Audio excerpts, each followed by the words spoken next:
Okay, so hello to all of you joining us via live stream, and hello to everyone who's in the meeting here with us. Thank you all for coming out and joining us at this VCN meetup. This is one of our public-facing parts of the vidwheel Creator Network, or VCN. What is the VCN? It's a group that brings together solopreneurs who aspire to take our businesses to the next level with self-produced video. Our mission is to guide you on how to use and expand your business beyond your local market and reach extraordinary clients to generate more sales. And how do I know how to do this? Through the VCN, because it's my story. I used to work in person in my local geographic market, but now I work all over the world with extraordinary clients, and I'm more profitable and have a less stressful and more flexible work schedule than I did before the switch. So if that sounds like a path that you'd like to walk, feel free to reach out, and I'd love to talk to you about VCN membership. I will drop a meeting link in the chat after I wrap up this intro. If you're not up for the chat, but you still want to know more about what's going on here, feel free to find me on LinkedIn, Neil K. Carroll. You can also follow, if you're watching the live stream on LinkedIn, you can find me there, or subscribe on YouTube. And I will be talking all month about this month's theme, which is AI and video. So throughout May, we'll look at ways you can improve your efficiency and effectiveness of your video content with the help of AI. And that includes today's presentation that we're getting to in just a moment here with Stephen, who's going to talk to us about using ChatGPT to help organize and create content. 2 weeks from now, I will also be presenting for AI and Video Month. And that Zoom meetup will be on May 18th at noon Eastern. And my presentation will be called How I Use AI with Video, and you can too. You can find that event and all upcoming events at events.vidwheel.com. And with that, we'll get on to the main event. So Stephen Pope is presenting. He's presenting free ChatGPT automation for video and social media. And Stephen, you hit the nail on the head with this presentation because we sold out Eventbrite. We set a record for our SVPs. Oh, wow. And I have seen a lot of what Stephen is, I presume, is going to talk about today through his content on LinkedIn and YouTube. I recommend everyone in this meeting or who's watching the live stream, go follow Stephen on those platforms, whichever one works best for you, because he's got incredibly instructive and valuable content that he's putting out there all the time. So check him out. I'll drop some links once Stephen gets started here. Stephen, are you ready? I'm ready to roll. All right, let's do it. All right, cool. So thanks to everybody for joining. I guess the main place to start was like, just like everybody else, I saw ChatGPT come out and I started playing around with it. And I didn't necessarily know what to do with it. I mean, I was playing around with it. It seemed really cool. And so I was just experimenting with it. And then I started to try to think, okay, how can I apply this? And this goes to like one of the conversations we were having in the little group chat. And it's just like, it can be kind of overwhelming because it can do all these different things and you hear all these different things that other people are doing. And so I started to think, like, what is something practical that I could use it for? That would be really valuable to me, like a really practical example. And so then I started to think about my own situation. And so I do a lot of video and I go on to a lot of podcasts, and we take those podcasts and we create clips from it, right? And so one of the challenges we've always had is that once you create one of those clips and you have a transcript from that clip, those transcripts are often not in a format that you can just like take and post, right? Because a lot of the times those clips are starting in a random spot and they end in a random spot. And that might work as a video, I don't know exactly why that is, but on video, people can catch on and get the context of that. But if you were just to take that transcript and post it online, it's kind of a mess. So ultimately somebody has to go through that transcript and clean it up and make it a post and reformat it and make it something that's legible that someone can read and get value from. So that was something that we were always doing manually, and it was always a struggle. We would sometimes get someone to try to do it for us, and we've had some success with that as well. But it's just it either becomes expensive or there's just different challenges around that. And sometimes, like if you're having somebody do that work, it may not the value you get back from it and how much you pay for it might not necessarily match where you are at that moment. So anyways, what I decided to do is, oh, you know what? I could take that transcript, send it to ChatGPT and have it come back with a formatted post that I could then take and then post that to social media, and maybe do a little bit of cleanup in between. So that's the basic idea that I had. And what I'll go ahead and do today is just show you that basic framework and that workflow.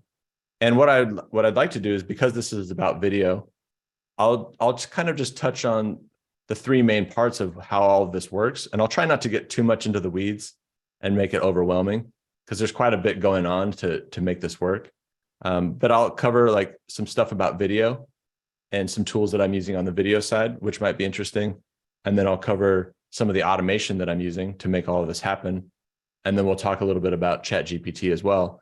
And we'll fuse all three of those things together to try to make an interesting presentation here. So I'll go ahead and share my screen. All right. Should be open for you. Yeah. Yeah, where is the share screen?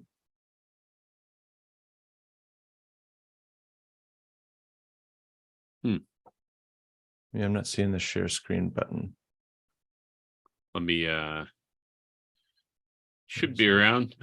let me see if I make you a host, if that makes it all easier for you too. Yeah, I'm just not seeing the normal controls that I would see. Here we go. Let's see if this helps. Should be wide open, but yeah, what is going on? Let's see. I'm gonna go up here. sometimes when I make my window real small, I don't know if you're a small window person, I lose track of it because they move it around. But Yeah, I'm seeing that. I see, like I went up to the menu and it says share screen, but it's grayed out. I just made you a co-host too to see if that helped. Still nothing, huh? Yeah, I'm not. Here, let's try this. You should have the run of the whole show now. Uh-oh. Still nothing? Let me check. Yeah, it's strange. I'm not seeing it. Do you want to hop out and hop back in? I'll oh wait, talk. there we go. I Okay. got it. It was just off the screen. Sorry about that, guys. Yeah, no problem. All right, I'm gonna share my whole desktop. That way I can use my cool little pointer. Cool. So like, as I mentioned, and I'm going to basically just touch on the entire workflow. But so I often go onto podcasts. That's one of the best ways that I've been able to find to get content. So if you start your own podcast, that's great too. But then you have to run a podcast, you have to run a show.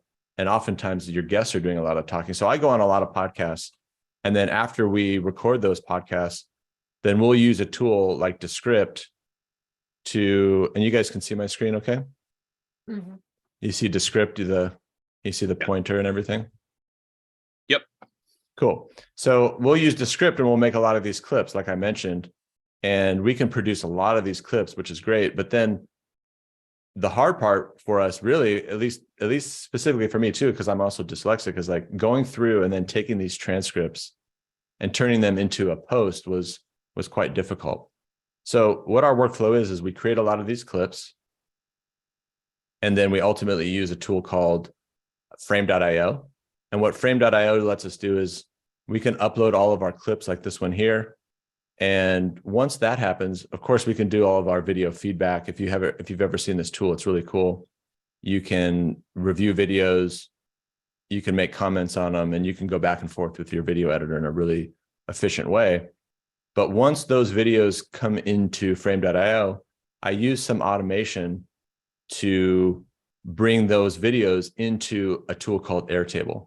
And Airtable is really like a spreadsheet on steroids. So what you see here is it's a database for all my content. So I have all of the content that I've ever created in here. And it gives me easy access to the copy and the images and the media. And so I've had this for quite a while. But what I realized is that as these videos are coming into the system, it would be pretty easy for me to then take these videos that are coming in and then send them over to ChatGPT to be processed. So let's see here. So once something comes into the system, I have a little trigger over here where I can transcribe it. And once I do that, it's going to trigger an automation on the back end. And by the way, if this at all looks interesting, I do have a very simplified version of this that you can, it's a little course on my my platform here in the content community. And if you'd like information on this, I can give you a link later. But I have a complete basic course that will walk you through a simplified version of this, so that if this looks a little overwhelming, there's a simplified version of it. But once you come in here and you click transcribe, there's a few automations on the back end that I have that will take that video from Google Drive, and it will send it, first of all, it will send it to Descript, the tool that I showed you before, and it will grab that transcription. And then after that, it's going to walk through a series of steps to actually send it to ChatGPT. And I can get I'm going to ask it a few different questions, and I'll kind of go through that. And then I can come back and review all that content and then clean it up right before I actually post it. So what ends up happening here, and I'll go over this in a very light way, but once that transcript is done in Descript, it's going to trigger this automation in Zapier. And then I'll skip these steps because those aren't terribly important to this meeting. But once I get that transcription, I send that transcription to ChatGPT and I ask it a couple different questions to get me examples of how I can use that in a post. So in this example, what I do is I send it to ChatGPT twice. I say, I'm basically asking it to, I'll open this up here. And I'll explain a little bit more about this, but essentially what I'm saying is, hey, take this transcript and turn it into a social media post. And one thing that I have learned a lot about with ChatGPT is that the quality of the response depends a lot on the prompts that you give it. So I find that a lot of times people have struggle with it because they're really just kind of throwing things at it, and ChatGPT doesn't necessarily, it's not clear enough for ChatGPT to do something with it. And as well, it's also remembering everything that you ask it. So one of the things that I really learned was you really want to prime ChatGPT and tell it, number one, ignore all the previous prompts that I've sent to you. Otherwise, it's going to look at some of those other prompts and it's going to influence the most recent one. So in this automation, all I'm doing is I'm saying, hey, ChatGPT, please ignore all the previous prompts. And then I'm also telling ChatGPT who it is. So I'm saying, you're a video expert, content marketer like Gary Vaynerchuk. So I'm giving it context as to who it is and what the point of view of who it should write from. And then I also tell it that you have an INTJ personality. And the reason why I added that is because sometimes when I was having it do these transcriptions, it was coming back with stuff that just didn't fit my personality. Like I'm an INTJ, so I'm a little bit, I guess, serious at times. And so I don't use a lot of exclamation marks, and I'm not super excited all the time. And so a lot of those posts were coming back with all these exclamation marks, and I was like, this isn't right. So I told it to work from an INTJ personality, and it told it to kind of shape the post, right? And then once you kind of break out the context of who it is, then you can give it the task. And I said, your task is to take the video transcription and rewrite it into a social media post. And then when you write that post, put each line on its own, or each sentence on its own line. If you've ever seen LinkedIn posts, a lot of times they're kind of broken out by line. So I'm really trying to describe like who it is, who are you, what is your point of view, and then what's your task. And then once I do that, I actually send it the video transcript in the quotes. So if we go back up here and we look at the test, here was, of course, always get logged out at the best time.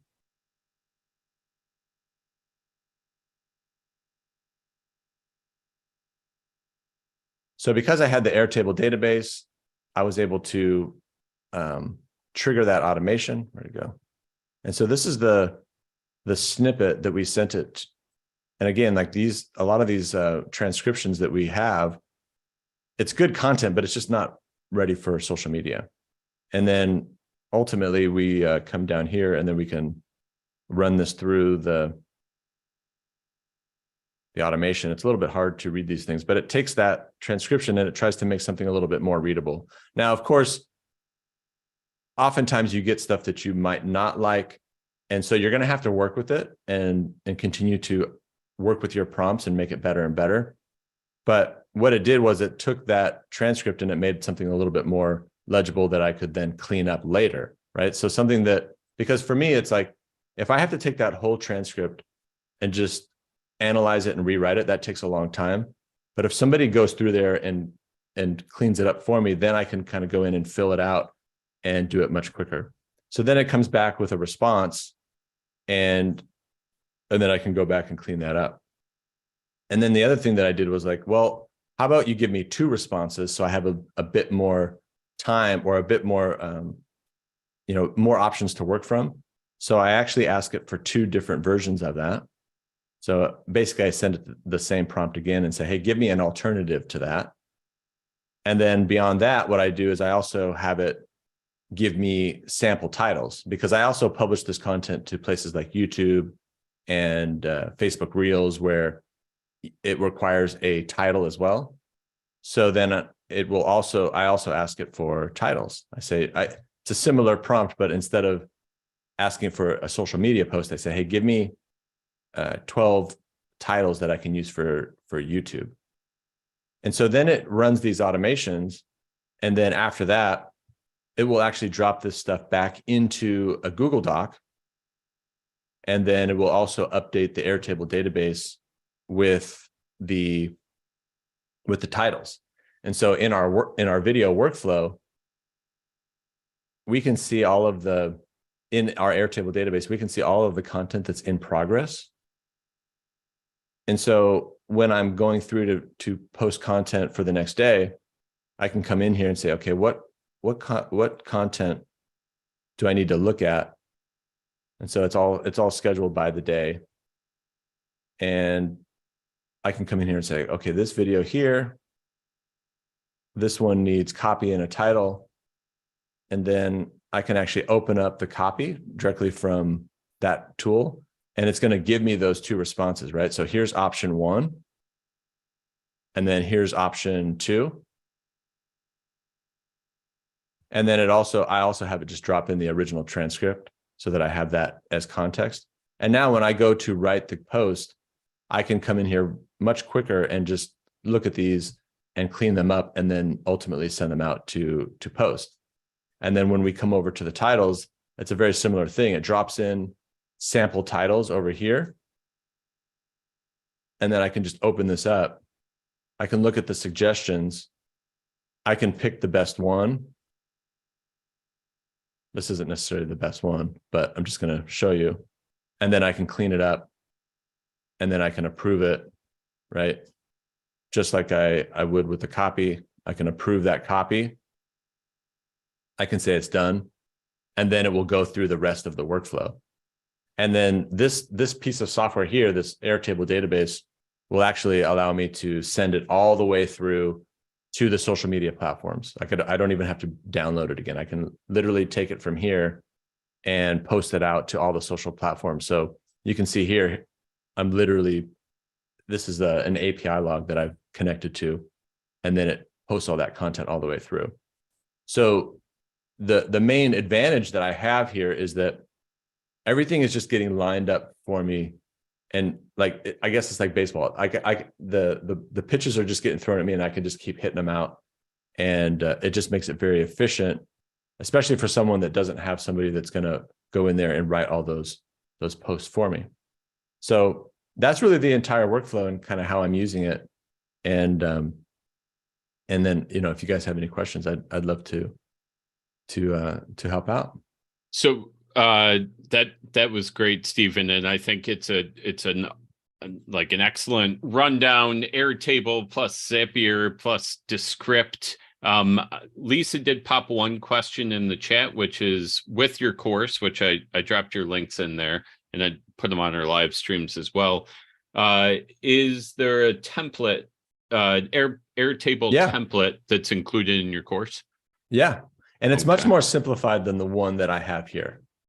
Excellent. So it's like stripped down to like the bare bones so that you can install it and use it in just a matter of a few minutes. Like the system you just saw, like obviously that's going to take a little bit more time to kind of digest and put into a workflow.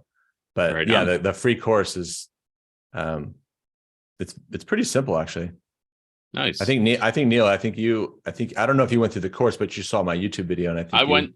Yeah, well, let's talk about that, and then we'll sign off our live stream and do questions. So, I found one of Stephen's videos on YouTube and was able to set up a Zap that was Descript, which I already used, and then I had ChatGPT analyzing my videos more I would do a social media post, and then I would, if it was a long enough form video, a blog post as well that it would generate, and it got me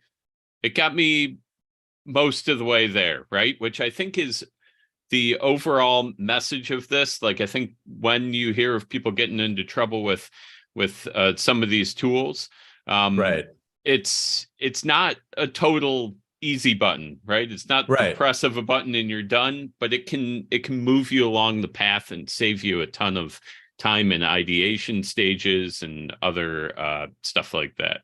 Yeah, like when I see a transcript that's just totally raw, I mean, it's like I just my brain shuts down. But if somebody just goes through and like cleans it up and kind of puts it in a normal structured format, it's still not something that I would post, most likely. Although there was a couple of times where I just sent it through, but it's I can go, and instead of it taking me, 5 to 10 minutes, it might just take me a minute or two.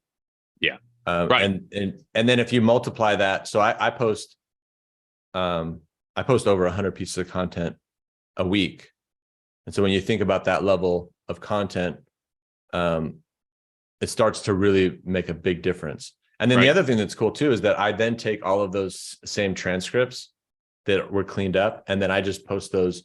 I post those alongside the video, but I can also just take those through the Airtable system and post those as text posts later down the road. Yeah, and really start to reuse all this stuff. So all of these little pieces of content that I'm generating become little assets. Nice. Yeah, and I'll say that we'll end on that note. You're using, we talk quite a bit, and this is rework, right? The 37 Signals guys had a lot of this in that book, that old book, Rework. Use the waste, right? So you take the time to create something, you take the time to go on that podcast, use it in as many ways as you can. It has value, and just sending it out once as a clip is maybe not doing it the service it deserves for how much effort you have to put into it. So with that, exactly. I will say thank you to Stephen. I'm going to sign off our live stream. Thank you, everybody who came out to watch us via live stream. Come out to the meetings to get into the discussion and do Q&A with speakers like this. We'd love to have you out to the next one, which is on the 18th, events.vidwheel.com. And I'm going to